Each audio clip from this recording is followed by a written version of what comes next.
ભાઈ યુટ્યુબ પર તમને પૂછે છે કે ભૈલુભાઈ કાકાને એવું પૂછજો કે ટ્રેનમાં શું કર્યું તું આ ગુરુવારે કે ટ્રેનમાં હશે એનો અર્થ. શું કરી આયા તમે? એટલે આ ટિકિટ લઈને ગયેલો હું તો મારી સીટ પર કોઈ બીજું બેઠેલું. અચ્છા. તો તારા જેવો યંગ છોકરો હતો. હા. મેં કીધું ઉભો થા, મારી સીટ છે એમ. હા. તેણે મને અમે ટિકિટ બતાવી દીધી કે ના આ સીટ કે મારી છે એમ.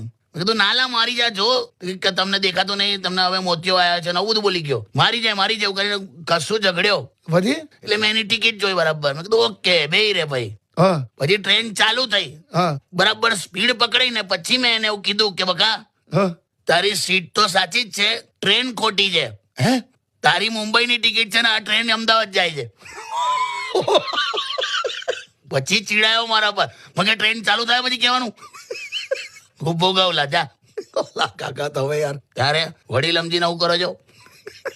પણ ટ્રેનની સફર તો ઓલવેઝ મજાની જ હોય. હે? બહુ જોરદાર. તને એક ઓબ્ઝર્વેશન કહી દઉં નવું. હું ટ્રેનમાં બાજુનો પેસેન્જર તમારી સાથે બહુ વાર સુધી આમ વાતચીત ના કરતો હોય, હા.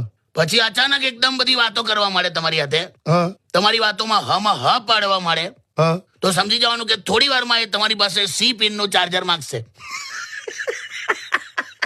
અમે ઓધી કાઢ્યું.